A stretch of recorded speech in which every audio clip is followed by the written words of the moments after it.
Hello दोस्तों, आप सभी को स्वागत है आपके अपने YouTube channel Ansari study classes में। तो आज मैं आप लोगों को बिहार पुलिस री एग्ज़ाम का आर्ट्स एजुकेशन के झा सर के द्वारा जो यानी कि 1600 प्रश्न आया है, मैं उसको करवाने वाला हूं। चलिए बिना कुछ देर के दोस्तों क्लास को स्टार्ट करते हैं। दोस्तों पहला प्रश्न है कि ऐसे व्यक्ति जिन्हें खाने के लिए पर्याप्त भोजन नहीं मिलता, क्या उन्हें भूखे रहने से बचाया जा सकता है? दोस्तों इसका सही उत्तर ऑप्शन नंबर सी, हाँ समुचित वितरण से। हाँ समुचित वितरण से। तो सारा प्रश्न के अध्यापक इस पर चर्चा करें कि मनुष्यों और अन्य जीवों के लिए भोजन क्यों जरूरी है। यानी कि अध्यापक इस पर चर्चा करें कि मनुष्यों और अन्य जीवों के लिए भोजन क्यों जरूरी है। दोस्तों इसका सही उत्तर हो जाएगा ऑप्शन नंबर ए, ऊर्जा के लिए। ऑप्शन ए, ऊर्जा के लिए भोजन जरूरी है। दोस्तों सारा प्रश्न है कि कमर की अस्थियों को किस श्रेणी की हड्डियाँ कहते हैं। यानी कमर की अस्थियों को किस श्रेणी की हड्डियाँ कहते हैं। दोस्तों इसका सही उत्तर है ऑप्शन नंबर डी, कुछ अन्य अस्थियाँ। कुछ अन्य अस्थियाँ, ऑप्शन डी इसका सही उत्तर हो जाएगा। दोस्तों आगे बढ़ते हैं। आगे प्रश्न है कि कमर की हड्डियों का सबसे बड़ा और ज़्यादा कटावग्रस्त हिस्सा क्या कहलाता है। यानी कि कमर की हड्डियों का सबसे बड़ा और ज़्यादा कटावग्रस्त हिस्सा क्या कहलाता है। दोस्तों इसका सही उत्तर है ऑप्शन नंबर ए, बैठने की हड्डी। बैठने की हड्डी कहलाता है। ऑप्शन नंबर ए इसका सही उत्तर हो जाएगा। दोस्तों अगला प्रश्न है कि आप अपने कान और नाक को छूकर हिलाने पर किस प्रकार की हड्डी मिलती है। आप अपने कान और नाक को छूकर हिलाने पर किस प्रकार की हड्डी मिलती है। दोस्तों इसका सही उत्तर है ऑप्शन नंबर सी, लचीली अस्थियाँ मिलती है। लचीली अस्थियाँ मिलती है, इसका सही उत्तर हो जाएगा। दोस्तों अगला प्रश्न है कि कान की ऊपरी भाग को क्या कहते हैं। कान की ऊपरी भाग को क्या कहते हैं। दोस्तों इसका सही उत्तर हो जाएगा ऑप्शन नंबर सी, उपास्थि कहते हैं। क्या कहते हैं दोस्तों, उपास्थि कहते हैं। दोस्तों आगे बढ़ते हैं और अगला प्रश्न है कि पेशियों में संकुचन और अस्थियों में संकुचन का क्या अंतर होता है। यानी कि पेशियों में संकुचन और अस्थियों में संकुचन का क्या अंतर होता है। दोस्तों इसका सही उत्तर हो जाएगा ऑप्शन नंबर बी, पेशियाँ अधिक लचीली होती हैं और अस्थियाँ कठोर होती हैं। पेशियाँ अधिक लचीली होती है और अस्थियाँ कठोर होती है। ऑप्शन नंबर बी इसका सही उत्तर हो जाएगा। दोस्तों अगला प्रश्न है कि शरीर में अस्थियों और मांसपेशियों का समन्वय का मुख्य उद्देश्य क्या होता है। शरीर में अस्थियों और मांसपेशियों का समन्वय का मुख्य उद्देश्य क्या होता है। दोस्तों इसका सही उत्तर हो जाएगा ऑप्शन नंबर बी, शरीर की गति नियंत्रित करना। शरीर की गति नियंत्रित करना, ऑप्शन नंबर बी इसका सही उत्तर हो जाएगा। दोस्तों आगे बढ़ते हैं और अगला प्रश्न है कि विपरीत दिशा में संकोचन से अस्थियों की अवस्था क्या हो जाती है। विपरीत दिशा में संकोचन से अस्थियों की अवस्था क्या हो जाती है। दोस्तों इसका सही उत्तर हो जाएगा ऑप्शन नंबर डी, संकुचित और फूलने वाली। संकुचित और फूलने वाली, ऑप्शन नंबर डी इसका सही उत्तर हो जाएगा। दोस्तों सारा प्रश्न है किस अवस्था में अस्थियाँ अपनी पहली स्थिति में आ जाती है। किस अवस्था में अस्थियाँ अपनी पहली स्थिति में आ जाती है। दोस्तों इसका सही उत्तर ऑप्शन नंबर ए, पेशियों के संकुचन के बाद। पेशियों के संकुचन के बाद, ऑप्शन नंबर ए इसका सही उत्तर हो जाएगा। दोस्तों आगे प्रश्न 11 नंबर की अस्थियों और पेशियों के संकुचन और विस्तार की प्रक्रिया को क्या कहते हैं। अस्थियों और पेशियों के संकुचन और विस्तार की प्रक्रिया को क्या कहते हैं। दोस्तों इसका सही उत्तर हो जाएगा ऑप्शन नंबर ए, शिथिलन और संकुचन। शिथिलन और संकुचन कहते हैं, ऑप्शन नंबर ए इसका सही उत्तर हो जाएगा। दोस्तों आगे प्रश्न कि हड्डियों के साथ जुड़े रहने वाले जोड़ किस प्रकार के होते हैं। हड्डियों के साथ जुड़े रहने वाले जोड़ किस प्रकार के होते हैं। दोस्तों इसका सही उत्तर हो जाएगा ऑप्शन नंबर ए, अस्थायी। ऑप्शन नंबर ए अस्थायी इसका सही उत्तर हो जाएगा। दोस्तों आगे प्रश्न है कि कटाय के साथ जुड़े होते हैं। कटाय के साथ जुड़े होते हैं। दोस्तों इसका सही उत्तर ऑप्शन नंबर ए, कशेरुका। कशेरुका जुड़े तो ऑप्शन इसका सही उत्तर हो जाएगा। दोस्तों आगे बढ़ते हैं और आगे प्रश्न है कि केंचुए के शरीर के पीछे का हिस्सा किससे ढका होता है। केंचुए के शरीर के यानी कि पिछला हिस्सा जो है, पीछे का हिस्सा किससे ढका होता है। दोस्तों इसका सही उत्तर हो जाएगा ऑप्शन नंबर ए, बाल से ढका होता है। किससे ढका होता है, बाल से ढका होता है। दूसरा प्रश्न, केंचुए की गति का केंद्रीय अंग क्या होता है। केंचुए के गति का केंद्रीय अंग क्या होता है। दोस्तों इसका सही उत्तर हो जाएगा ऑप्शन नंबर बी, पेट होता है। ऑप्शन नंबर बी इसका पेट सही उत्तर हो जाएगा। दोस्तों अगला प्रश्न है कि केंचुए के पीछे के हिस्से का क्या नाम होता है? केंचुए के पीछे के हिस्से का क्या नाम होता है? दोस्तों इसका सही उत्तर ऑप्शन नंबर डी शौक होता है। दोस्तों आगे बढ़ता है प्रश्न है कि केंचुआ अपने पिछले हिस्से को जमीन की सतह पर कैसे पकड़ता है? दोस्तों इसका सही उत्तर ऑप्शन नंबर सी श्रॉक द्वारा पकड़ता है। दोस्तों आगे प्रश्न है कि केंचुए का कौन सा हिस्सा आगे चलता है? केंचुए का कौन सा हिस्सा आगे चलता है?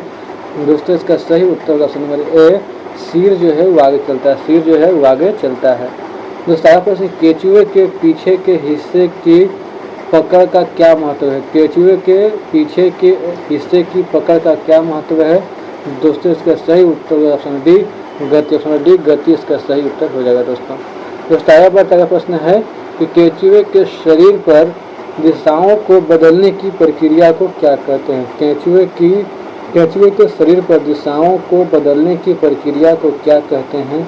दोस्तों इसका सही उत्तर ऑप्शन डी दिशा परिवर्तन करते हैं। ऑप्शन डी इसका सही उत्तर हो जाएगा। दोस्तों आगे प्रश्न केंचुआ मिट्टी के लिए क्यों महत्वपूर्ण है? केंचुआ मिट्टी के लिए क्यों महत्वपूर्ण है? दोस्तों इसका सही उत्तर है ऑप्शन नंबर सी केंचुआ मिट्टी में उर्वरता बढ़ाता है। क्या करता है? केंचुआ मिट्टी में जो है उर्वरता को बढ़ाता है। दोस्तों आगे प्रश्न है कि घोंघा का कवच किस प्रकार की संरचना होती है? घोंघा का कवच किस प्रकार की संरचना होती है? दोस्तों इसका सही उत्तर है ऑप्शन नंबर बी मांसल संधि की जो है कि संरचना होती है। दोस्तों आगे प्रश्न है कि घोंघा की पाद में लहरदार गति से आगे बढ़ने को क्या कहते हैं?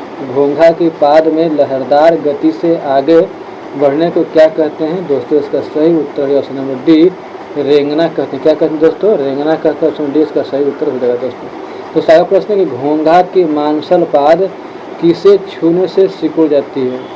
घोंघा की मांसल पाद किसे छूने से सिकुड़ जाती है?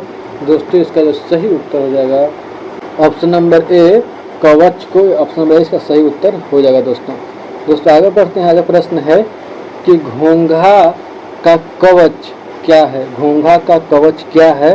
दोस्तों इसका सही उत्तर हो जाएगा ऑप्शन नंबर ए बाह्य कंकाल। ऑप्शन नंबर ए बाह्य कंकाल है। दोस्तों आगे प्रश्न है कि तिलचट्टे की तीन जोड़े जहाँ होते हैं, तिलचट्टे की तीन जोड़े जहाँ होते हैं, दोस्तों इसका सही उत्तर ऑप्शन नंबर ए चालने में सहायता करते हैं। क्या करते हैं? चालने में सहायता करते हैं। ऑप्शन नंबर ए इसका सही उत्तर हो जाएगा। दोस्तों आगे प्रश्न है कि तिलचट्टे का बाहरी कंकाल क्या करता है? तिलचट्टे का बाहरी कंकाल क्या करता है? दोस्तों इसका सही उत्तर ऑप्शन नंबर सी शरीर की सुरक्षा करता है। क्या करता है? शरीर की सुरक्षा करता है। ऑप्शन नंबर सी इसका सही उत्तर हो जाएगा। दोस्तों आगे बढ़ता है प्रश्न है कि तिलचट्टा के शरीर का निचला भाग क्या कहलाता है? तिलचट्टा के शरीर का निचला भाग क्या कहलाता है? दोस्तों इसका सही उत्तर हो जाएगा ऑप्शन नंबर बी अधोभाग कहलाता है। क्या कहलाता है दोस्तों? अधोभाग कहलाता है। दोस्तों आगे प्रश्न है कि आसपास उड़ने वाले किस प्रकार के जीव होते हैं? आसपास उड़ने वाले किस प्रकार के जीव होते हैं? दोस्तों इसका सही उत्तर हो जाएगा ऑप्शन नंबर बी उड़ने वाले जीव। ऑप्शन नंबर बी उड़ने वाले जीव। ऑप्शन बी इसका सही उत्तर हो जाएगा। दोस्तों आगे प्रश्न है कि पक्षियों के शरीर में वायुकोश का मुख्य कार्य क्या है? पक्षियों के शरीर में वायुकोश का मुख्य कार्य क्या है? दोस्तों इसका सही उत्तर है ऑप्शन नंबर सी उड़ने में मदद करना। क्या कार्य है? उड़ने में मदद करना। ऑप्शन नंबर सी इसका सही उत्तर हो जाएगा। दोस्तों आगे प्रश्न है कि पक्षियों का कौन सा अंग मजबूती से जुड़ा रहता है? पक्षियों का कौन सा अंग मजबूती से जुड़ा रहता है? दोस्तों इसका सही उत्तर है ऑप्शन नंबर ए डैना। क्या? डैना जो है मजबूती के साथ जुड़ा रहता है। दोस्तों आगे प्रश्न है कि पक्षियों की अस्थियों का वायुकोश किससे भरा होता है? पक्षियों के अस्थियों का वायुकोश किससे भरा होता है? दोस्तों इसका सही उत्तर है ऑप्शन नंबर बी गैस से भरा होता है। किससे भरा होता है? गैस से भरा होता है। ऑप्शन नंबर बी इसका सही उत्तर हो जाएगा। दोस्तों आगे प्रश्न किन्हीं पक्षियों का शरीर क्यों हल्का रहता है? किन्हीं पक्षियों का शरीर क्यों हल्का रहता है? दोस्तों इसका सही उत्तर ऑप्शन डी उपरोक्त सभी अस्थियों के फूलने के कारण, वायु कोश के भरने से और पंखों के फैले होने के कारण। उत्तर ऑप्शन डी उपरोक्त सभी इसका सही उत्तर हो जाएगा। दोस्तों आगे बढ़ता है प्रश्न है किस प्रकार की मछली की विशेष आकृति है जिसके कारण वह इधर उधर बहक जाती है। किस प्रकार की मछली की विशेष आकृति है जिसके कारण वह इधर उधर बहक जाती है? दोस्तों इसका जो सही उत्तर हो जाएगा ऑप्शन नंबर ए, धाराशीर्य किस्म। धाराशीर्य किस्म ऑप्शन नंबर ए इसका सही उत्तर हो जाएगा। दोस्तों सारा प्रश्न कि मछली की पूंछ का क्या उपयोग होता है? मछली की पूंछ का क्या उपयोग होता है? दोस्तों इसका सही उत्तर हो जाएगा ऑप्शन नंबर सी, तैरने में दिशा देने के लिए। तैरने में दिशा देने के लिए ऑप्शन नंबर सी इसका सही उत्तर हो जाएगा। दोस्तों सारा प्रश्न कि मछली के शरीर पर फिन कहाँ पाए जाते हैं? मछली के शरीर पर फिन कहाँ पाए जाते हैं? दोस्तों इसका सही उत्तर जो ऑप्शन नंबर ए, ऊपर नीचे। ऊपर नीचे ऑप्शन नंबर ए इसका सही उत्तर हो जाएगा। दोस्तों दूसरा प्रश्न, मछली के कंकाल द्रवुड़ की क्या भूमिका है? मछली के कंकाल द्रवुड़ की क्या भूमिका है? दोस्तों इसका सही उत्तर हो जाएगा ऑप्शन नंबर डी, श्वसन प्रणाली को सपोर्ट। श्वसन प्रणाली को सपोर्ट ऑप्शन नंबर डी इसका सही उत्तर हो जाएगा। दोस्तों दूसरा प्रश्न है कि सांप के शरीर की लहरदार गति से क्या लाभ होता है? सांप के शरीर की लहरदार गति से क्या लाभ होता है? दोस्तों इसका सही उत्तर हो जाएगा ऑप्शन नंबर बी, तैरने में मदद। तैरने में मदद ऑप्शन नंबर बी इसका सही उत्तर हो जाएगा। दोस्तों आगे प्रश्न है कि सर्प के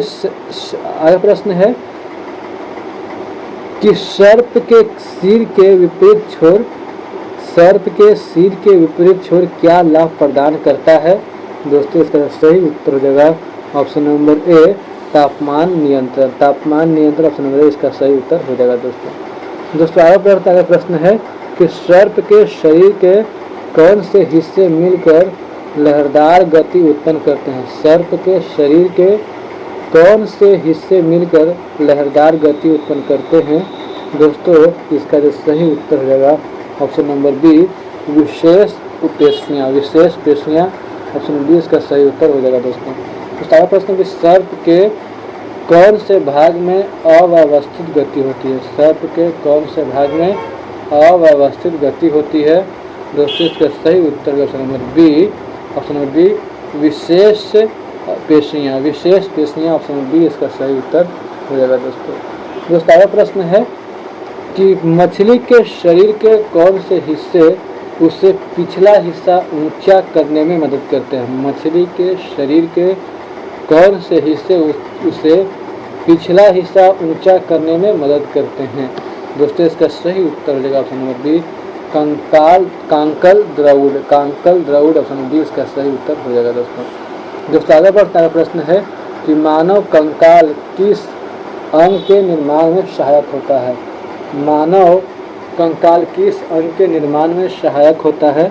दोस्तों इसका सही उत्तर हो जाएगा ऑप्शन नंबर बी, आंतरिक अंगों का। आंतरिक अंगों का ऑप्शन बी इसका सही उत्तर हो जाएगा। दोस्तों आगे प्रश्न, पक्षियों को उड़ने में सहायक कौन सी अस्थियां होती है?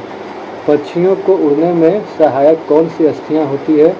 दोस्तों इसका सही उत्तर हो जाएगा ऑप्शन नंबर डी, हल्की व खोखली। हल्की व खोखली ऑप्शन नंबर डी इसका सही उत्तर हो जाएगा। दोस्तों आगे प्रश्न है कि कंठाल किसका अंग है? कंठाल किसका अंग है? दोस्तों इसका सही उत्तर हो जाएगा ऑप्शन नंबर डी, कंकाल तंत्र का। कंकाल तंत्र का ऑप्शन डी इसका सही उत्तर हो जाएगा।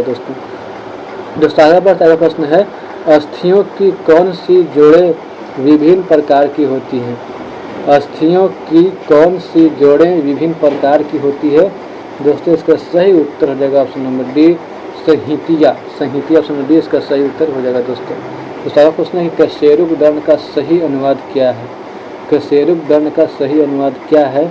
दोस्तों इसका सही उत्तर ऑप्शन नंबर बी, बैकबोन है। क्या है? बैकबोन है। ऑप्शन नंबर बी इसका सही उत्तर हो जाएगा। दोस्तों प्रश्न कि मानव कंकाल कितनी अस्थियों से बना होता है? मानव कंकाल कितनी अस्थियों से बना होता है? दोस्तों इसका सही उत्तर हो जाएगा ऑप्शन नंबर बी, 206 अस्थियों से बना होता है। दोस्तों आगे बढ़ता प्रश्न है कि पेक्टोरल गर्डिल का अनुवाद क्या है? यानी कि पेक्टोरल गर्डिल का अनुवाद क्या है? दोस्तों इसका जो सही उत्तर हो जाएगा ऑप्शन नंबर बी, कंधे की अस्थियां। कंधे की अस्थियां बी इसका सही उत्तर हो जाएगा। दोस्तों अगला प्रश्न है कि हृदयघात का अवदोलन शरीर कौन सा है? हृदयघात का अवदोलन शरीर कौन सा है? दोस्तों इसका सही उत्तर हो जाएगा option number D, option number D stream line body, stream line body, option number D इसका सही उत्तर हो जाएगा दोस्तों। दूसरा प्रश्न है कि कंदुक खलिका संधि का क्या अर्थ है। कंदुक खलिका संधि का क्या अर्थ है दोस्तों, इसका जो सही उत्तर हो जाएगा option number C ball and socket joint, ball and socket joint, option number C इसका सही उत्तर हो जाएगा दोस्तों।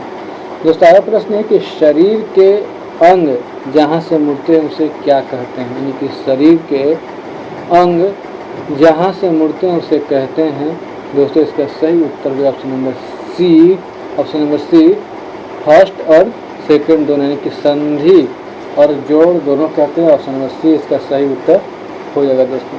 दोस्तों अगला प्रश्न है कि शरीर की अस्थियों का ढांचा कहलाता है, शरीर की अस्थियों का ढांचा कहलाता है दोस्तों, इसका सही उत्तर है ऑप्शन नंबर ए कंकाल तंत्र का, क्या कहलाता है, कंकाल तंत्र कहलाता है। दोस्तों अगला प्रश्न है कि ऊपरी जबड़े एवं खोपड़ी की संधि है, ऊपरी जबड़े एवं खोपड़ी की संधि है दोस्तों, इसका सही उत्तर है ऑप्शन नंबर बी अचल संधि, क्या है, अचल संधि, ऑप्शन नंबर बी इसका सही उत्तर हो जाएगा दोस्तों। दोस्तों आगे बढ़ते हैं, आगे प्रश्न है कि निम्न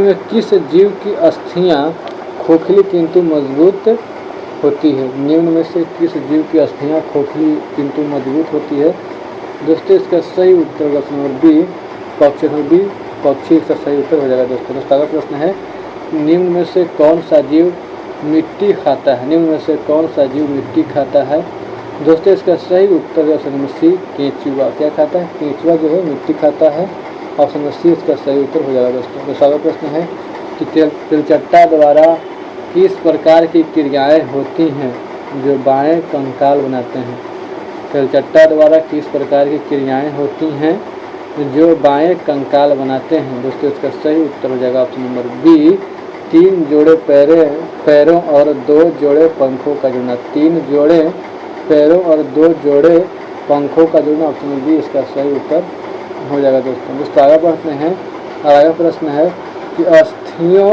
को सीधे रूप से सहारा कौन देता है, अस्थियों को सीधे रूप से सहारा कौन देता है दोस्तों, इसका सही उत्तर option number A, option number A कंडरा संधि, कंडरा संधि, ऑप्शन नंबर ए इसका सही उत्तर हो जाएगा दोस्तों। दोस्तों आगे प्रश्न उपास्थियाँ किस रूप से शरीर का सहारा बनती है, उपास्थियाँ किस रूप से शरीर का सहारा बनती है दोस्तों, इसका सही उत्तर ऑप्शन नंबर बी संयुक्त, ऑप्शन बी इसका सही उत्तर हो जाएगा दोस्तों। दोस्तों अगला प्रश्न है कि कोहनी की अस्थियाँ किससे जुड़ी होती है, कोहनी की अस्थियाँ किससे जुड़ी होती है दोस्तों, इसका सही उत्तर ऑप्शन नंबर ए, ऑप्शन है कंडरा संधि, ऑप्शन नंबर ए इसका सही उत्तर हो जाएगा दोस्तों।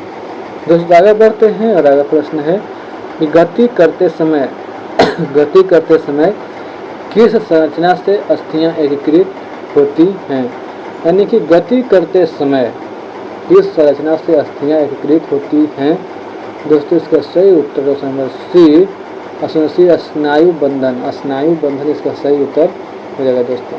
तो सारा प्रश्न कि जलीय जीवधारियों की गति का साधारण प्रकार क्या है, जलीय जीवधारियों की गति का साधारण प्रकार क्या है दोस्तों, इसका सही उत्तर ऑप्शन नंबर ए लहराते हुए चलना, ऑप्शन नंबर ए इसका सही उत्तर लहराते हुए चलना इसका सही उत्तर हो जाएगा दोस्तों।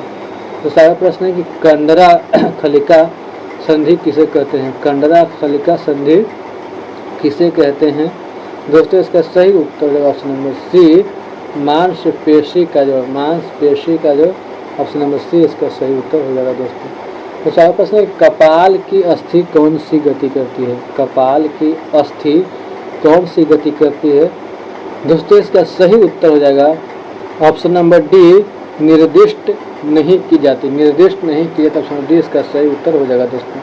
दोस्तों अगला प्रश्न है कि हमारी कोहनी पीठ की ओर क्यों नहीं मुड़ सकती, हमारी कोहनी पीठ की ओर क्यों नहीं मुड़ सकती दोस्तों, इसका सही उत्तर है ऑप्शन नंबर बी संधियों की संरचना के कारण, संधियों की संरचना के कारण, ऑप्शन नंबर बी इसका सही उत्तर हो जाएगा दोस्तों।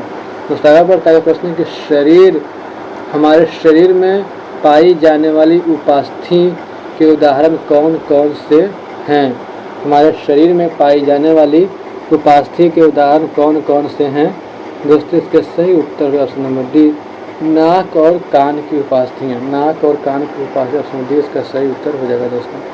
दोस्तों शरीर की कौन सी संधि हड्डियों को जोड़ती है और लचीलेपन की अनुमति देती है? शरीर की कौन सी संधि हड्डियों को जोड़ती है और लचीलेपन की अनुमति देती है? दोस्तों इसका सही उत्तर हो जाएगा option number B, कंडरा संधियाँ। कंडरा संधियाँ option number B इसका सही उत्तर हो जाएगा दोस्तों। आगे बढ़ता है प्रश्न, किस उदाहरण से सजीव और निर्जीव वस्तुओं का अंतर स्पष्ट होता है? किस उदाहरण से सजीव और निर्जीव वस्तुओं का अंतर स्पष्ट होता है? दोस्तों इसका जो सही उत्तर हो जाएगा ऑप्शन नंबर बी, गाय और पत्थर। गाय और पत्थर ऑप्शन बी इसका सही उत्तर हो जाएगा दोस्तों। आगे प्रश्न है कि सजीव वस्तुएं किस प्रकार से आकार में वृद्धि करती हैं? सजीव वस्तुएं किस प्रकार से आकार में वृद्धि करती हैं? दोस्तों इसका सही उत्तर है ऑप्शन नंबर ए, उचित पोषण प्राप्त कर। उचित पोषण प्राप्त कर ऑप्शन नंबर ए इसका सही उत्तर हो जाएगा दोस्तों। आगे बढ़ता है प्रश्न है कि निर्जीव वस्तुओं का मुख्य गुण क्या है? निर्जीव वस्तुओं का मुख्य गुण क्या है? दोस्तों इसका सही उत्तर है ऑप्शन नंबर सी, न तो चल सकते हैं न बोल सकते हैं। ऑप्शन नंबर सी इसका सही उत्तर हो जाएगा दोस्तों। आगे प्रश्न है कि नीचे दिए गए विकल्पों में से कौन सी सजीव वस्तुओं की एक विशेषता है? नीचे दिए गए विकल्पों में से कौन सी सजीव वस्तुओं की एक विशेषता है? दोस्तों इसका सही उत्तर है ऑप्शन नंबर बी, भावनात्मकता। भावनात्मकता ऑप्शन बी इसका सही उत्तर हो जाएगा दोस्तों। आगे बढ़ता है प्रश्न, कौन सी वस्तुएं निर्जीव है? कौन सी वस्तुएं निर्जीव है? दोस्तों इसका सही उत्तर है ऑप्शन नंबर सी, कुर्सी और मेज। कुर्सी और मेज ऑप्शन सी इसका सही उत्तर हो जाएगा दोस्तों। आगे प्रश्न कि जानवरों में किन किन अंगों की वृद्धि होती है? जानवरों में किन किन अंगों की वृद्धि होती है? दोस्तों इसका सही उत्तर हो जाएगा ऑप्शन नंबर बी, सभी अंगों की। सभी अंगों की क्या होती है? वृद्धि होती है। ऑप्शन नंबर बी इसका सही उत्तर हो जाएगा दोस्तों। आगे बढ़ता है प्रश्न है कि प्रकाश संश्लेषण किसके द्वारा होता है? प्रकाश संश्लेषण किसके द्वारा होता है? दोस्तों इसका सही उत्तर ऑप्शन नंबर सी, पौधों द्वारा होता है। किसके द्वारा होता है? पौधों द्वारा होता है। अगला प्रश्न है कि मनुष्य की उम्र के किस अवधि में सबसे अधिक वृद्धि होती है? मनुष्य की उम्र के किस अवधि में सबसे अधिक वृद्धि होती है? दोस्तों इसका सही उत्तर ऑप्शन नंबर सी, 13 से 14 वर्ष। 13 से 14 वर्ष ऑप्शन नंबर सी इसका सही उत्तर होगा दोस्तों। आगे प्रश्न है कि कुत्ते के पिल्ले वयस्क बनने के लिए कितनी अवधि लेते हैं? कुत्ते के पिल्ले वयस्क बनने के लिए कितनी अवधि लेते हैं? दोस्तों इसका सही उत्तर हो जाएगा ऑप्शन नंबर डी, 12 महीने लेते हैं। 12 महीने लेते हैं। ऑप्शन नंबर डी इसका सही उत्तर हो जाएगा दोस्तों। आगे प्रश्न है कि भोजन का प्रमुख कार्य क्या है? भोजन का प्रमुख कार्य क्या है? दोस्तों इसका सही उत्तर हो जाएगा ऑप्शन नंबर ए, ऊर्जा प्रदान करना। क्या कार्य है? ऊर्जा प्रदान करना। ऑप्शन नंबर ए इसका सही उत्तर हो जाएगा दोस्तों। आगे प्रश्न कि भोजन में कौन कौन से प्रकार के खाद्य पदार्थ होते हैं? भोजन में कौन कौन से प्रकार के खाद्य पदार्थ होते हैं? दोस्तों इसका सही उत्तर हो जाएगा ऑप्शन नंबर बी, कच्चे और पके खाद्य। कच्चे और पके खाद्य ऑप्शन नंबर बी इसका सही उत्तर हो जाएगा दोस्तों। आगे प्रश्न है कि कच्चे और पके खाद्य पदार्थ से मिलने वाले लाभ क्या है? कच्चे और पके खाद्य पदार्थ से मिलने वाले लाभ क्या है? दोस्तों इसका सही उत्तर है ऑप्शन नंबर सी, संतुलित आहार। क्या है? संतुलित आहार। ऑप्शन नंबर सी इसका सही उत्तर हो जाएगा दोस्तों। आगे बढ़ते हुए प्रश्न है, विकास के किस अवस्था में पौधों के भ्रूण की वृद्धि होती है?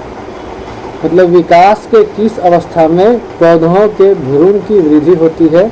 दोस्तों इसका सही उत्तर option number A, B. Option number A, B इसका सही उत्तर हो जाएगा दोस्तों। आगे प्रश्न है कि सभी सजीव वस्तुएं किसके लिए श्वास लेते हैं? सभी सजीव वस्तुएं जो हैं वो किसके लिए श्वास लेते हैं? दोस्तों इसका सही उत्तर ऑप्शन नंबर डी, उपरोक्त सभी, यानी कि ऑक्सीजन ग्रहण करने के लिए, कार्बन डाइऑक्साइड छोड़ने के लिए और खान पान से ऊर्जा प्राप्त करने के लिए। ऑप्शन नंबर डी, उपरोक्त सभी इसका सही उत्तर हो जाएगा दोस्तों। आगे प्रश्न है कि हमारे शरीर में श्वास का कार्य क्या है? हमारे शरीर में श्वास का कार्य क्या है? दोस्तों इसका सही उत्तर है option number A. Option number ए ऊर्जा प्रदान करना। ऑप्शन नंबर ए ऊर्जा प्रदान करना इसका सही उत्तर हो जाएगा दोस्तों आगे बढ़ता है प्रश्न है कि कौन सा अंग श्वास के दौरान ऑक्सीजन ग्रहण करता है। कौन सा अंग श्वास के दौरान ऑक्सीजन ग्रहण करता है। दोस्तों इसका सही उत्तर हो जाएगा ऑप्शन नंबर बी फेफड़े। ऑप्शन नंबर बी फेफड़े इसका सही उत्तर हो जाएगा दोस्तों आगे प्रश्न कि श्वास प्रक्रिया में किस गैस का उत्सर्जन होता है। श्वास प्रक्रिया में किस गैस का उत्सर्जन होता है। दोस्तों इसका सही उत्तर हो जाएगा option number B carbon dioxide. Option number B carbon dioxide का सही उत्तर हो जाएगा दोस्तों आगे प्रश्न है क्योंकि पौधे उल्टी दिशा में बढ़ते हैं और प्रकाश की प्रकृति आकृति विज्ञानीय अनुकूलन करते हैं इसलिए वे इस क्रिया को क्या कहते हैं। दोस्तों इसका सही उत्तर हो जाएगा ऑप्शन नंबर डी ट्रॉपिस्म कहते हैं। क्या कहते हैं ट्रॉपिस्म कहते हैं। ऑप्शन नंबर डी इसका सही उत्तर हो जाएगा दोस्तों आगे बढ़ता हुआ प्रश्न है कि व्यक्तियों की त्वचा मुख्य रूप से क्या कार्य करती है। व्यक्तियों की त्वचा मुख्य रूप से क्या कार्य करती है। दोस्तों इसका सही उत्तर हो जाएगा option number C. Option number C सुरक्षा प्रदान करती है। क्या करती है सुरक्षा प्रदान करती है। ऑप्शन नंबर सी इसका सही उत्तर हो जाएगा दोस्तों आगे प्रश्न है कि पौधे रात के समय किसकी प्रक्रिया करते रहते हैं। पौधे रात के समय किसकी प्रक्रिया करते रहते हैं। दोस्तों इसका सही उत्तर हो ऑप्शन नंबर सी श्वसन। ऑप्शन नंबर सी श्वसन प्रक्रिया करते रहते हैं। दोस्तों आगे प्रश्न है कि पौधे कार्बन डाइऑक्साइड को किस प्रकार उपयोग करते हैं। पौधे कार्बन डाइऑक्साइड को किस प्रकार उपयोग करते हैं। दोस्तों इसका सही उत्तर हो जाएगा ऑप्शन नंबर बी फोटोसिंथेसिस के माध्यम से। फोटोसिंथेसिस के माध्यम से ऑप्शन नंबर बी इसका सही उत्तर हो जाएगा दोस्तों आगे बढ़ते हैं। दोस्तों आगे प्रश्न है किस प्रकार के पौधे अधिकांश रूप से रात के दौरान भी उच्च मात्रा में शोषण करते हैं। किस प्रकार के पौधे अधिकांश रूप से रात के दौरान भी उच्च मात्रा में शोषण करते हैं। दोस्तों इसका सही उत्तर हो जाएगा ऑप्शन नंबर ए सनीय पौधे। ऑप्शन नंबर ए सनीय पौधे इसका सही उत्तर हो जाएगा दोस्तों आगे प्रश्न है कि अंतःकलीय गैस विनिमय की प्रक्रिया में पौधे किस तत्व का उपयोग करते हैं। अंतःकलीय गैस विनिमय की प्रक्रिया में पौधे किस तत्व का उपयोग करते हैं। दोस्तों इसका सही उत्तर है option number C oxygen. Option number C oxygen इसका सही उत्तर हो जाएगा दोस्तों आगे बढ़ते हैं। अगर प्रश्न है कि यदि हम रात्रि के समय कपड़े जलाएं तो हमें किस गैस का ज़्यादा अनुभव होगा। यदि हम रात्रि के समय कपड़े जलाएं तो हमें किस गैस का ज़्यादा अनुभव होगा। दोस्तों इसका सही उत्तर हो जाएगा option number C carbon dioxide. Carbon dioxide का सही उत्तर हो जाएगा दोस्तों आगे प्रश्न है कि तराई क्षेत्र के पौधे किस प्रकार अनुकूलन कर दिखाते हैं। यानी कि तराई क्षेत्र के पौधे किस प्रकार अनुकूलन कर दिखाते हैं। दोस्तों इसका सही उत्तर हो जाएगा ऑप्शन नंबर ए जल की अधिक मात्रा को अवशोषित करके। जल की अधिक मात्रा को अवशोषित करके ऑप्शन नंबर ए इसका सही उत्तर हो जाएगा दोस्तों आगे बढ़ते हैं। और अगला प्रश्न है किसी स्थान की जलवायु और पर्यावरण में परिवर्तन से अनुकूलन प्रक्रियाएं किस प्रकार प्रभावित होती हैं। किसी स्थान की जलवायु और पर्यावरण में परिवर्तन से अनुकूलन प्रक्रियाएं किस प्रकार प्रभावित होती हैं। दोस्तों इसका सही उत्तर है ऑप्शन नंबर ए अनुकूलन में वृद्धि होती है। अनुकूलन में वृद्धि होती है। ऑप्शन नंबर ए इसका सही उत्तर हो जाएगा दोस्तों आगे प्रश्न किस परिभाषा का उदाहरण है पौधे द्वारा उद्दीपन के प्रति अनुक्रिया। यानी किस परिभाषा का उदाहरण है पौधे द्वारा उद्दीपन के प्रति अनुक्रिया। दोस्तों इसका सही उत्तर हो जाएगा ऑप्शन नंबर ए रात में पत्तों का खिलना। रात में पत्तों का खिलना ऑप्शन नंबर ए इसका सही उत्तर हो जाएगा दोस्तों आगे बढ़ता हुआ प्रश्न है उत्सर्जन क्या है। उत्सर्जन क्या है। दोस्तों इसका सही उत्तर ऑप्शन नंबर बी अवांछित पदार्थ का निष्कासन। अवांछित पदार्थ का निष्कासन ऑप्शन नंबर बी इसका सही उत्तर हो जाएगा दोस्तों आगे प्रश्न है कि उत्सर्जन में किन पदार्थों का निष्कासन होता है? उत्सर्जन में किन पदार्थों का निष्कासन होता है? दोस्तों इसका सही उत्तर हो जाएगा ऑप्शन नंबर सी, अवांछित पदार्थ का। अवांछित पदार्थ का निष्कासन होता है। दोस्तों आगे बढ़ता है प्रश्न है कि उत्सर्जन के बाद अवांछित पदार्थ कहाँ निकलते हैं? उत्सर्जन के बाद अवांछित पदार्थ कहाँ निकलते हैं? दोस्तों इसका सही उत्तर हो जाएगा ऑप्शन नंबर सी, पौधे के बाहर। पौधे के बाहर। तो अगला प्रश्न है कि पेड़ों में उत्सर्जन कहाँ देखा जा सकता है? पेड़ों में उत्सर्जन कहाँ देखा जा सकता है? दोस्तों इसका सही उत्तर हो जाएगा ऑप्शन नंबर बी, छाल में। ऑप्शन नंबर बी, छाल में देखा जा सकता है। दोस्तों अगला प्रश्न है कि सभी जीव किस प्रक्रिया के द्वारा अपने संतानों को जन्म देते हैं? सभी जीव किस प्रक्रिया के द्वारा अपने संतानों को जन्म देते हैं? दोस्तों इसका सही उत्तर हो जाएगा ऑप्शन नंबर बी, प्रजनन। ऑप्शन नंबर बी, प्रजनन इसका सही उत्तर हो जाएगा। दोस्तों आगे बढ़ता है प्रश्न है आलू के किस भाग से नया पौधा बनता है? आलू के किस भाग से नया पौधा बनता है? दोस्तों इसका सही उत्तर हो जाएगा ऑप्शन नंबर सी, कलिकाय भाग। कलिकाय भाग से यानी कि बनता है। ऑप्शन नंबर सी इसका सही उत्तर हो जाएगा। दोस्तों आगे प्रश्न है कि बायोगैस का उत्पन्न मुख्यतः किस प्रक्रिया द्वारा होता है? बायोगैस का उत्पन्न मुख्यतः किस प्रक्रिया द्वारा होता है? दोस्तों इसका सही उत्तर हो जाएगा ऑप्शन नंबर बी, विघटन। ऑप्शन नंबर बी, विघटन। दोस्तों आगे प्रश्न है कि जैविक अपशिष्ट के विघटन को किस नाम से जाना जाता है? जैविक अपशिष्ट के विघटन को किस नाम से जाना जाता है? दोस्तों इसका सही उत्तर हो जाएगा ऑप्शन नंबर सी, विघटन। ऑप्शन नंबर सी, विघटन इसका सही उत्तर हो जाएगा। दोस्तों अगला प्रश्न है कि गंदे जल के उपचार में किस प्रक्रिया का प्रयोग होता है? गंदे जल के उपचार में किस प्रक्रिया का प्रयोग होता है?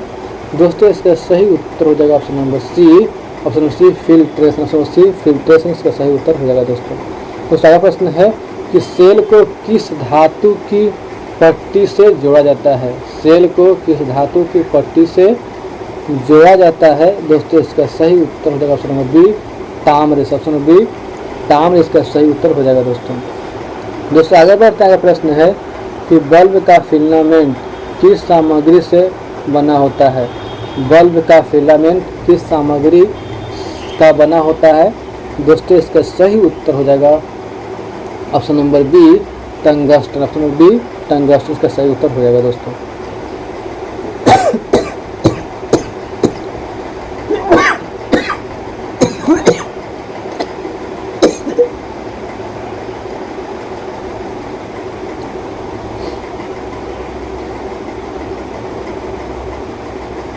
दोस्तों आगे प्रश्न है कि बैटरी सेल में कितनी प्लेटें होती हैं? बैटरी सेल में कितनी प्लेटें होती हैं? दोस्तों इसका सही उत्तर हो जाएगा ऑप्शन नंबर बी, 2 प्लेटें होती हैं। 2 प्लेटें होती हैं। ऑप्शन नंबर बी इसका सही उत्तर हो जाएगा। दोस्तों आगे प्रश्न है कि खाना बनाने के हीटर में किस प्रकार के तार का प्रयोग होता है? खाना बनाने के हीटर में किस प्रकार के तार का प्रयोग होता है? दोस्तों इसका सही उत्तर हो जाएगा ऑप्शन नंबर सी, नाइक्रोम का तार। नाइक्रोम का तार। ऑप्शन नंबर सी इसका सही उत्तर हो जाएगा। दोस्तों आगे प्रश्न है कि खाना बनाने का हीटर किस प्रकार का अवयव होता है? खाना बनाने का हीटर किस प्रकार का अवयव होता है? दोस्तों इसका सही उत्तर हो जाएगा option number B, heating coil. Heating coil. Option number B इसका सही उत्तर हो जाएगा। दोस्तों आगे बढ़ता है प्रश्न है कि विद्युत फ्यूज किस कारण से जल जाते हैं? विद्युत फ्यूज किस कारण से जल जाते हैं?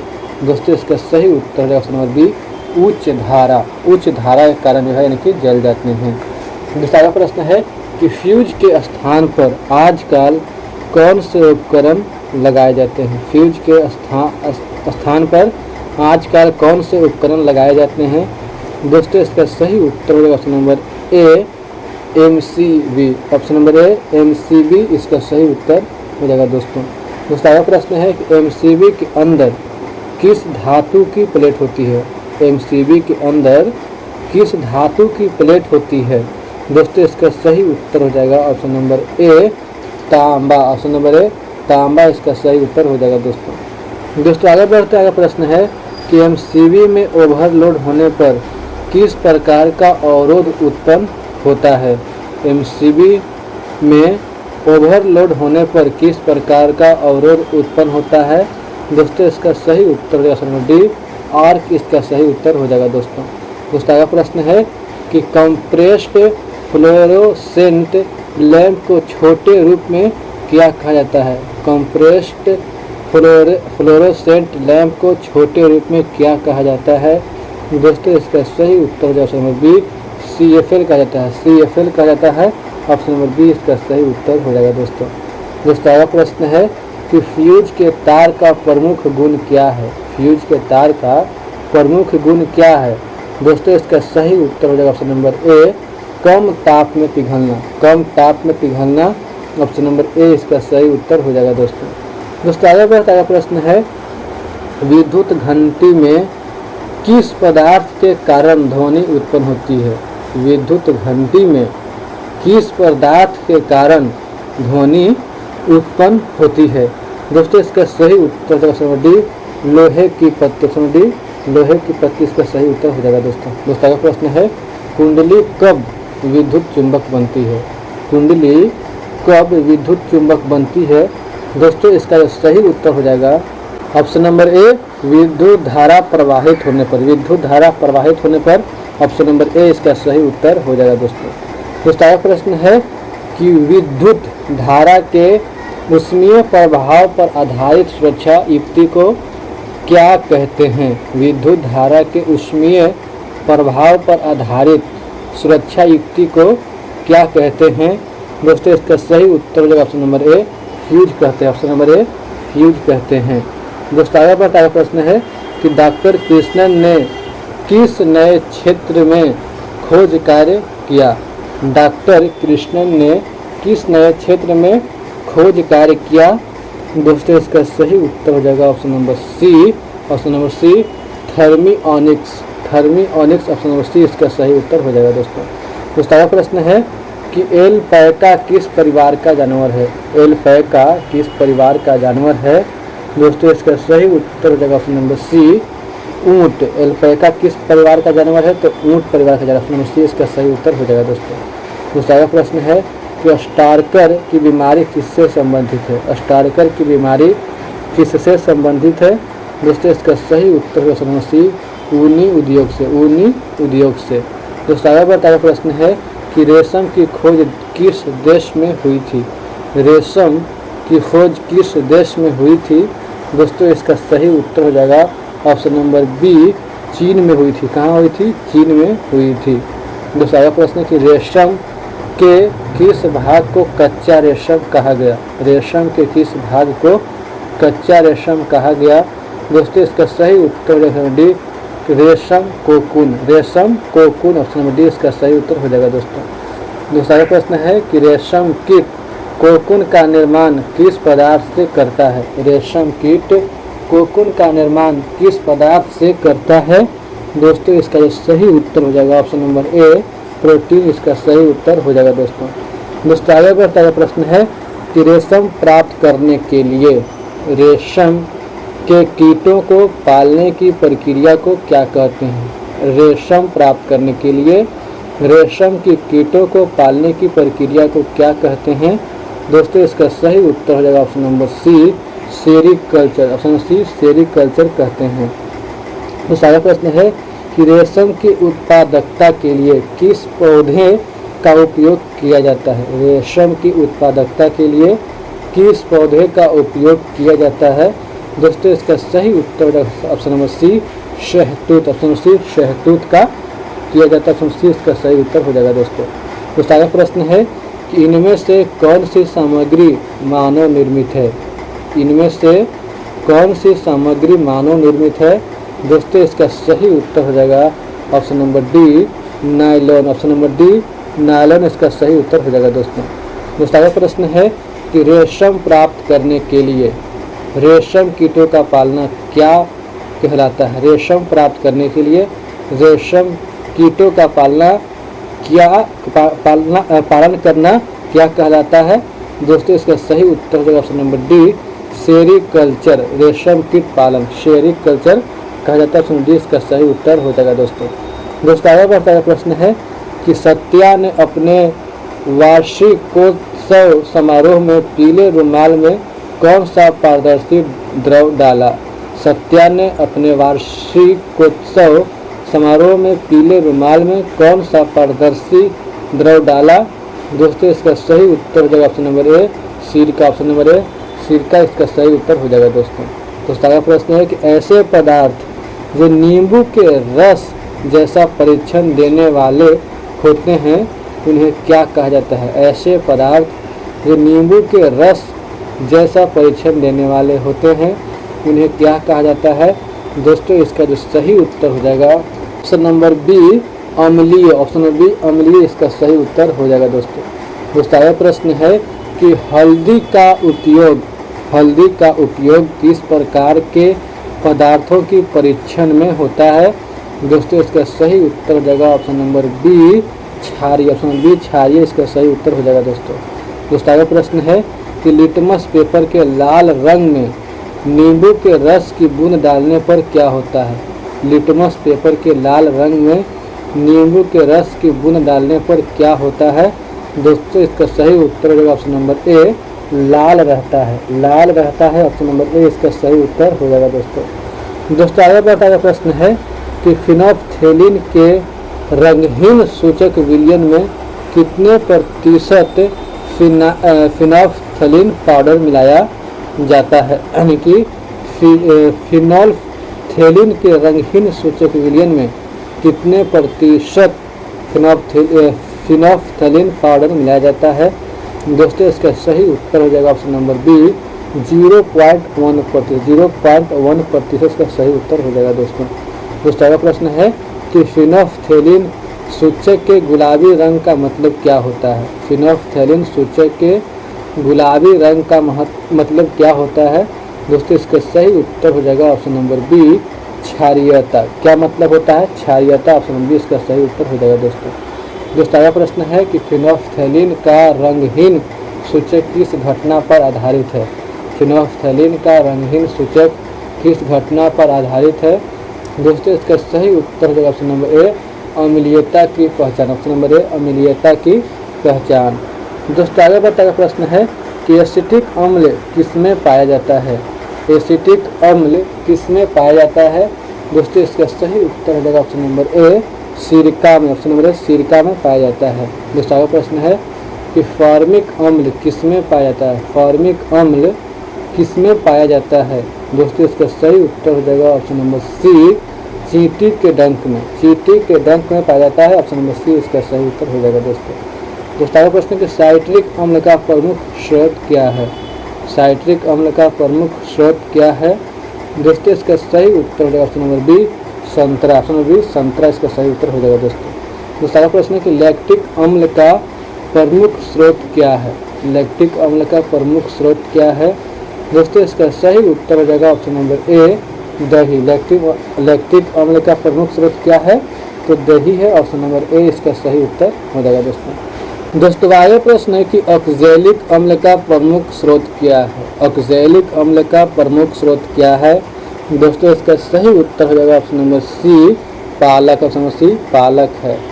दोस्तों आगे प्रश्न है कि एक्सकार्बिक अम्ल का प्रमुख स्रोत क्या है? एक्सकार्बिक अम्ल का प्रमुख स्रोत क्या है? दोस्तों इसका सही उत्तर हो जाएगा ऑप्शन नंबर बी, आंवला। ऑप्शन नंबर बी, आंवला है। दोस्तों आगे प्रश्न है कि टार्टरिक अम्ल का प्रमुख स्रोत क्या है? टार्टरिक अम्ल का प्रमुख स्रोत क्या है? दोस्तों इसका सही उत्तर हो जाएगा ऑप्शन नंबर बी, इमली है। ऑप्शन नंबर बी, इमली है। दोस्तों आगे प्रश्न है कि टार्टरिक अम्ल कहाँ पाया जाता है? टार्टरिक अम्ल कहाँ पाया जाता है? दोस्तों इसका सही उत्तर हो जाएगा ऑप्शन नंबर बी, इमली में पाया जाता है। इमली में पाया जाता है। दोस्तों आगे बढ़ते हैं और आगे प्रश्न है कि कैल्शियम हाइड्रोक्साइड कहाँ पाए जाते हैं? कैल्शियम हाइड्रोक्साइड कहाँ पाए जाते हैं? दोस्तों इसका सही उत्तर हो जाएगा option number B, calcium hydroxide कहाँ पाए जाते हैं? तो ऑप्शन नंबर बी, चूने का पानी। चूने का पानी में पाया जाता है। ऑप्शन नंबर बी इसका सही उत्तर हो जाएगा दोस्तों आगे प्रश्न है कि कौन सा पदार्थ खिड़की के कांच को साफ करने के लिए उपयुक्त है? कौन सा पदार्थ खिड़की के कांच को साफ करने के लिए उपयुक्त है? दोस्तों इसका जो सही उत्तर हो जाएगा option number B, ammonium hydroxide. Ammonium hydroxide option B इसका सही उत्तर हो जाएगा दोस्तों अगला प्रश्न कि साबुन में कौन सा हाइड्रोक्साइड पाया जाता है। साबुन में कौन सा हाइड्रोक्साइड पाया जाता है। दोस्तों इसका सही उत्तर हो जाएगा option number B, sodium hydroxide. Sodium hydroxide पाया जाता है। दोस्तों आगे बढ़ते हैं और आगे प्रश्न है कि मैग्नीशियम हाइड्रोक्साइड का प्रयोग किसमें किया जाता है। मैग्नीशियम हाइड्रोक्साइड का प्रयोग किसमें किया जाता है। दोस्तों इसका सही उत्तर हो जाएगा ऑप्शन नंबर सी, दूधिया मैग्नीशियम में। दूधिया मैग्नीशियम में ऑप्शन नंबर सी इसका सही उत्तर हो जाएगा दोस्तों आगे प्रश्न है कि नीला लिटमस पत्र किसके संपर्क में आने पर लाल हो जाता है। नीला लिटमस पत्र किसके संपर्क में आने पर लाल हो जाता है। दोस्तों इसका सही उत्तर हो जाएगा ऑप्शन नंबर बी, अम्लों की। ऑप्शन नंबर बी, अम्लों की इसका सही उत्तर हो जाएगा दोस्तों आगे प्रश्न है कि लाल लिटमस पत्र किसके संपर्क में आने पर नीला हो जाता है। लाल लिटमस पत्र किसके संपर्क में आने पर नीला हो जाता है। दोस्तों इसका सही उत्तर हो जाएगा ऑप्शन नंबर बी, क्षारों के। ऑप्शन नंबर बी, क्षारों के। ऑप्शन नंबर बी इसका सही उत्तर हो जाएगा दोस्तों आगे बढ़ता हुआ प्रश्न है कि फिनोल्फ्थलीन समाधान का रंग किस प्रकार का होता है। फिनोल्फ्थलीन समाधान का रंग किस प्रकार का होता है। दोस्तों इसका सही उत्तर ऑप्शन नंबर डी, गुलाबी। ऑप्शन नंबर डी, गुलाबी इसका सही उत्तर हो जाएगा दोस्तों अगला प्रश्न है कि हल्दी पत्र के सूचक का रंग किसके संग संपर्क में आने पर बदलता है। हल्दी पत्र के सूचक का रंग किसके संग संपर्क में आने पर बदलता है। दोस्तों इसका सही उत्तर हो जाएगा ऑप्शन नंबर बी, क्षारों की। ऑप्शन नंबर बी, क्षारों की इसका सही उत्तर हो जाएगा दोस्तों आगे बढ़ते हैं और आगे प्रश्न है कि अम्ल और क्षार को मिलाने से क्या उत्पन्न होता है। अम्ल और क्षार को मिलाने से क्या उत्पन्न होता है। दोस्तों इसका सही उत्तर हो जाएगा ऑप्शन नंबर बी, जल उत्पन्न होता है। ऑप्शन बी, जल उत्पन्न होता है। दूसरा अगला प्रश्न है कि सोडियम हाइड्रोक्साइड विलयन को किसमें मिलाया जाता है। सोडियम हाइड्रोक्साइड विलयन को किसमें मिलाया जाता है। दोस्तों इसका सही उत्तर हो जाएगा ऑप्शन नंबर बी, तनु हाइड्रोक्लोरिक अम्ल में। तनु हाइड्रोक्लोरिक अम्ल में ऑप्शन बी इसका सही उत्तर हो जाएगा दोस्तों आगे बढ़ता है प्रश्न है कि अम्ल और क्षार के मिश्रण से उत्पन्न होने वाली रासायनिक प्रतिक्रिया क्या कहलाती है। अम्ल और क्षार के मिश्रण से उत्पन्न होने वाली रासायनिक प्रतिक्रिया क्या कहलाती है। दोस्तों इसका सही उत्तर हो जाएगा ऑप्शन नंबर बी, उदासीनीकरण। उदासीनीकरण कहलाती है। दोस्तों आगे प्रश्न है कि अम्लीय और क्षारीय विलयनों का रंग में परिवर्तन किसके कारण होता है। अम्लीय और क्षारीय विलयनों का रंग में परिवर्तन किसके कारण होता है। दोस्तों इसका सही उत्तर हो जाएगा ऑप्शन नंबर ए, रासायनिक प्रतिक्रिया का। रासायनिक प्रतिक्रिया के कारण ऑप्शन नंबर ए इसका सही उत्तर हो जाएगा दोस्तों अगला प्रश्न है कि अम्ल और बेस के आपसी मिलन प्रक्रिया को क्या कहते हैं। अम्ल और बेस के आपसी मिलन प्रक्रिया को क्या कहते हैं। दोस्तों इसका सही उत्तर हो जाएगा ऑप्शन नंबर ए, उदासीनीकरण कहते हैं। उदासीनीकरण कहते हैं। ऑप्शन नंबर ए इसका सही उत्तर हो जाएगा दोस्तों अगला प्रश्न है कि उदासीनीकरण की क्रिया में कौन सा तत्व उत्पन्न होता है। उदासीनीकरण की क्रिया में कौन सा तत्व उत्पन्न होता है। दोस्तों इसका सही उत्तर हो जाएगा ऑप्शन नंबर बी, लवण उत्पन्न होता है। ऑप्शन नंबर बी, लवण उत्पन्न होता है। दोस्तों अगला प्रश्न है कि हाइड्रोक्लोरिक अम्ल और सोडियम हाइड्रोक्साइड के उदासीनीकरण से कौन सा लवण बनता है।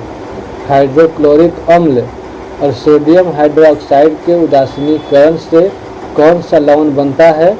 दोस्तों इसका जो सही उत्तर हो जाएगा option number B, sodium chloride. Sodium chloride option number B इसका सही उत्तर हो जाएगा दोस्तों अगला प्रश्न है कि दूधिया मैग्नीशिया का उपयोग किन रोगों में किया जाता है। दूधिया मैग्नीशिया का उपयोग किन रोगों में किया जाता है। दोस्तों इसका सही उत्तर हो जाएगा ऑप्शन नंबर ए, एसिडिटी। ऑप्शन नंबर ए, एसिडिटी में किया जाता है। दोस्तों अगला प्रश्न है कि अपचन से राहत पाने के लिए कौन सा पदार्थ अधिकतर उपयोग में लाया जाता है। अपचन से राहत पाने के लिए कौन सा पदार्थ अधिकतर उपयोग में लाया जाता है? दोस्तों इसका सही उत्तर हो जाएगा ऑप्शन नंबर ए, magnesium hydroxide. Magnesium hydroxide option number ए इसका सही उत्तर हो जाएगा दोस्तों आगे प्रश्न है कि कैल्शियम हाइड्रोक्साइड का क्या कैल्शियम हाइड्रोक्साइड का दूसरा नाम क्या है? दोस्तों इसका जो सही उत्तर हो जाएगा ऑप्शन नंबर ए, चूने का पानी। चूने का पानी नाम है। दोस्तों आगे प्रश्न है, यदि मिट्टी अत्यधिक अम्लीय हो तो उसमें क्या डालना चाहिए? यदि मिट्टी अत्यधिक अम्लीय हो तो उसमें क्या डालना चाहिए? दोस्तों इसका सही उत्तर हो जाएगा option number B, calcium hydroxide. Calcium hydroxide डालना चाहिए, ऑप्शन नंबर बी इसका सही उत्तर हो जाएगा दोस्तों आगे प्रश्न है, ताजमहल की सुंदरता का ह्रास क्यों हो रहा है? ताजमहल की सुंदरता का ह्रास क्यों हो रहा है? दोस्तों इसका सही उत्तर है ऑप्शन नंबर सी, वायुमंडलीय प्रदूषण के कारण। वायुमंडलीय प्रदूषण के कारण ऑप्शन नंबर सी इसका सही उत्तर हो जाएगा दोस्तों आगे बढ़ते आगे प्रश्न है कि अम्लीय वर्षा कहाँ सबसे ज़्यादा होती है? अम्लीय वर्षा सबसे ज़्यादा कहाँ होती है? दोस्तों इसका सही उत्तर हो जाएगा ऑप्शन नंबर सी, औद्योगिक क्षेत्रों में। औद्योगिक क्षेत्रों में ऑप्शन नंबर सी इसका सही उत्तर हो जाएगा दोस्तों आगे प्रश्न है कि कैल्शियम हाइड्रोक्साइड का उपयोग किस लिए किया जाता है? कैल्शियम हाइड्रोक्साइड का उपयोग किस लिए किया जाता है?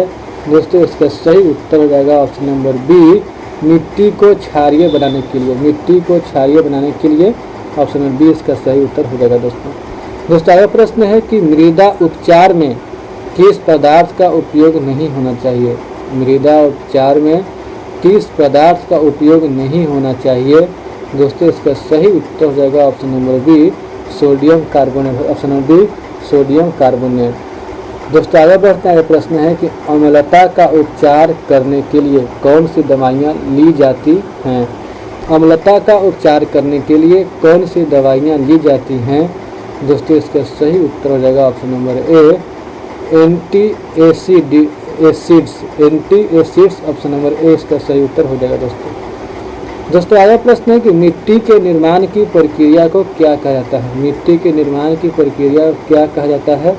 दोस्तों इसका सही उत्तर हो जाएगा ऑप्शन नंबर ए, अपक्षय। ऑप्शन नंबर ए, अपक्षय इसका सही उत्तर हो जाएगा दोस्तों आगे प्रश्न कि मिट्टी की परतों का निर्माण किस प्रकार की मिट्टी से होता है? मिट्टी की परतों का निर्माण किस प्रकार की मिट्टी से होता है? दोस्तों इसका सही उत्तर हो जाएगा ऑप्शन नंबर बी, कोलाइड मिट्टी से। ऑप्शन नंबर बी, कोलाइड मिट्टी से। दोस्तों आगे बढ़ता है प्रश्न है, मिट्टी की किस परत में ह्यूमस की मात्रा सबसे कम होती है? मिट्टी की किस परत में ह्यूमस की मात्रा सबसे कम होती है? दोस्तों इसका सही उत्तर हो जाएगा ऑप्शन नंबर बी, मध्य मृदा। ऑप्शन नंबर बी, मध्य मृदा इसका सही उत्तर हो जाएगा दोस्तों आगे प्रश्न है कि बालू और चिकनी मिट्टी का अनुपात किसको इंगित करता है? बालू और चिकनी मिट्टी का अनुपात किसको इंगित करता है? दोस्तों इसका जो सही उत्तर हो जाएगा ऑप्शन नंबर ए, दोमट मिट्टी। ऑप्शन नंबर ए, दोमट में इसका सही उत्तर हो जाएगा दोस्तों आगे प्रश्न है कि जब मिट्टी में बड़े कणों का अनुपात अधिक होता है तो उसे क्या कहा जाता है?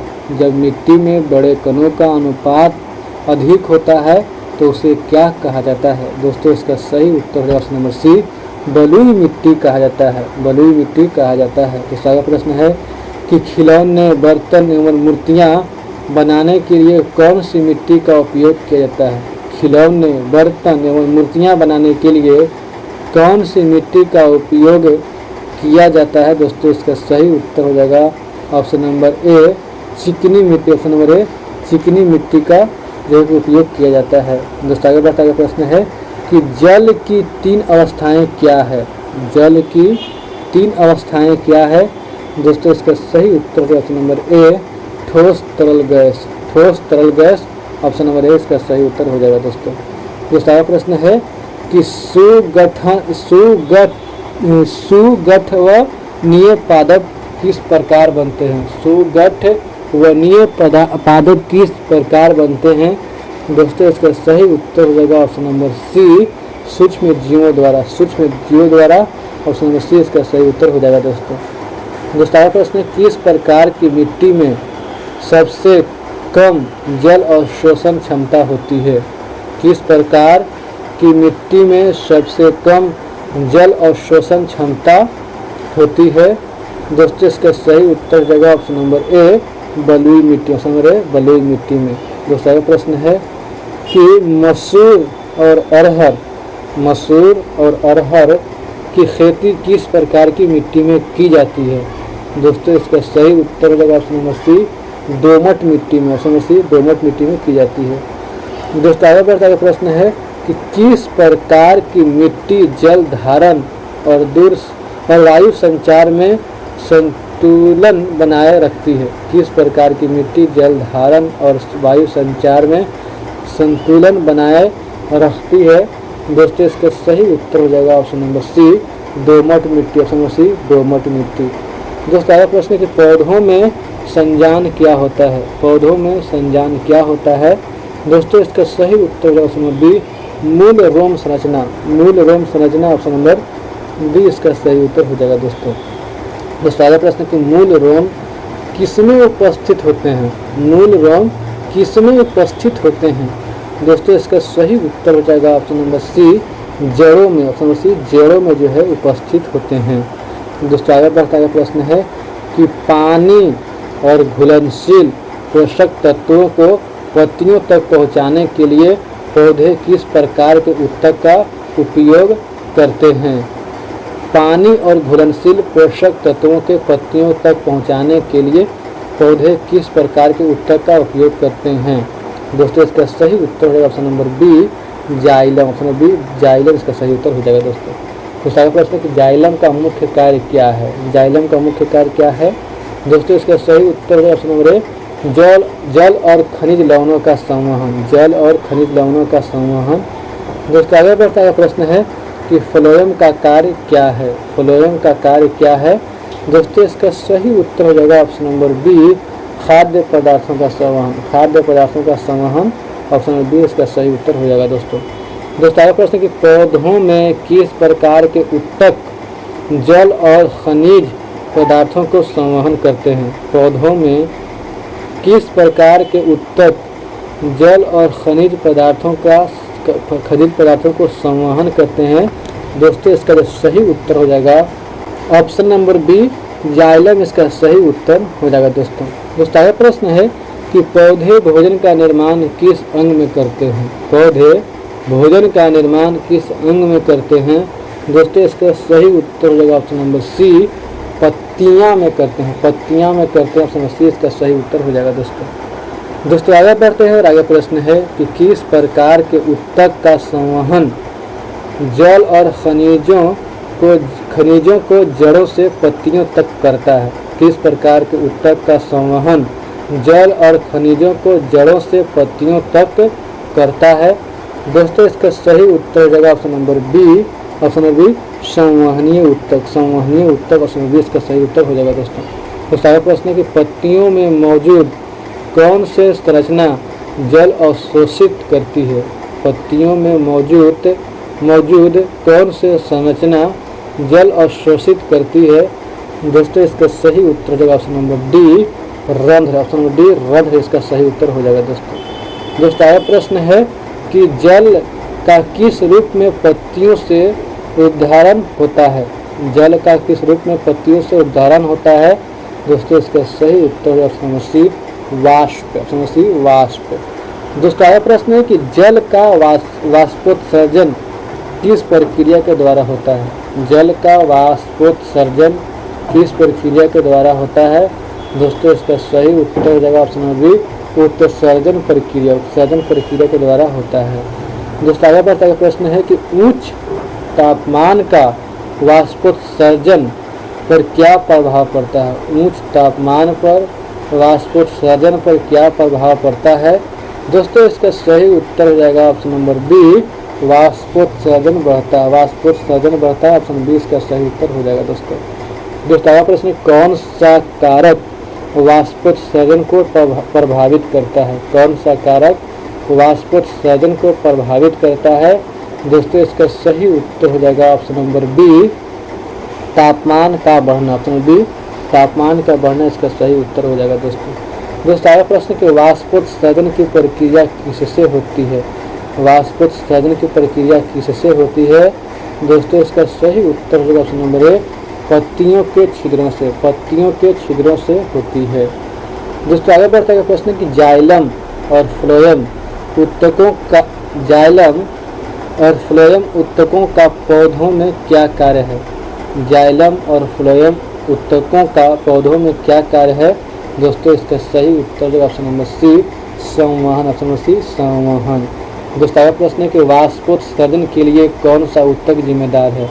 वाष्पोत्सर्जन के लिए कौन सा उत्तक जिम्मेदार है दोस्तों, इसका सही उत्तर होगा ऑप्शन नंबर सी, ऑस्टोमेटा। ऑस्टोमेटा जो है वो जिम्मेदार है दोस्तों। आगे प्रश्न है कि शरीर के विकास एवं गति को बनाए रखने के लिए किसकी आवश्यकता होती है। शरीर के विकास एवं गति को बनाए रखने के लिए किसकी आवश्यकता होती है दोस्तों, इसका सही उत्तर है ऑप्शन नंबर बी, पोषण की आवश्यकता होती है दोस्तों। आगे बढ़ता हुआ प्रश्न है कि कौन सा तत्व शरीर में भोजन को संश्लेषण करने में सहायक होता है।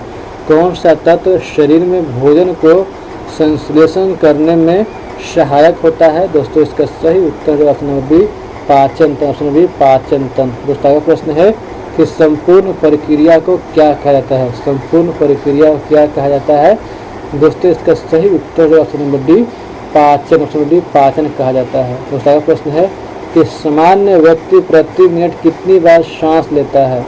सामान्य व्यक्ति प्रति मिनट कितनी बार सांस लेता है दोस्तों, इसका जो सही उत्तर हो जाएगा ऑप्शन नंबर बी, 15 से 18 बार। 15 से 18 बार दोस्तों। आगे प्रश्न कि लकड़ी जलने पर कौन सी गैस अधिक मात्रा में पैदा होती है। लकड़ी जलने पर कौन सी गैस अधिक मात्रा में पैदा होती है दोस्तों, इसका सही उत्तर है option number B, carbon dioxide. Carbon dioxide दोस्तों। आगे प्रश्न है कि ईंधन को जलाकर परीक्षण किस प्रकार नहीं करना चाहिए। ईंधन को जलाकर परीक्षण किस प्रकार नहीं करना चाहिए दोस्तों, इसका सही उत्तर है ऑप्शन नंबर सी, ज्वलनशील पदार्थ का परीक्षण। ज्वलनशील पदार्थ का परीक्षण ऑप्शन नंबर सी इसका सही उत्तर हो जाएगा दोस्तों। आगे प्रश्न है किस गैस की उपस्थिति में कार्बन का पूर्ण ऑक्सीकरण होता है। किस गैस के उपस्थिति में कार्बन का पूर्ण ऑक्सीकरण होता है दोस्तों, इसका सही उत्तर है ऑप्शन नंबर ए, ऑक्सीजन। ऑप्शन नंबर ए, ऑक्सीजन। तो दोस्तों मैं आप लोगों को हर वीडियो में एसके झा सर का क्वेश्चन जो है कि 200 प्रश्न करवाऊंगा हर वीडियो में। तो यानी कि उनका जो 1600 प्रश्न है तो इस तरह से मैं 200 प्रश्न करके उनका पूरा क्वेश्चन करवा दूंगा। तो ठीक है दोस्तों, उम्मीद करता हूँ कि आप लोगों को मेरा वीडियो पसंद आया होगा। अगर वीडियो पसंद आएगा तो वीडियो को लाइक कीजिए, चैनल पर नए हैं तो चैनल को सब्सक्राइब कीजिए। वीडियो को देखने के लिए धन्यवाद दोस्तों। मिलते हैं नेक्स्ट क्लास में, तब तक के लिए जय हिंद दोस्तों।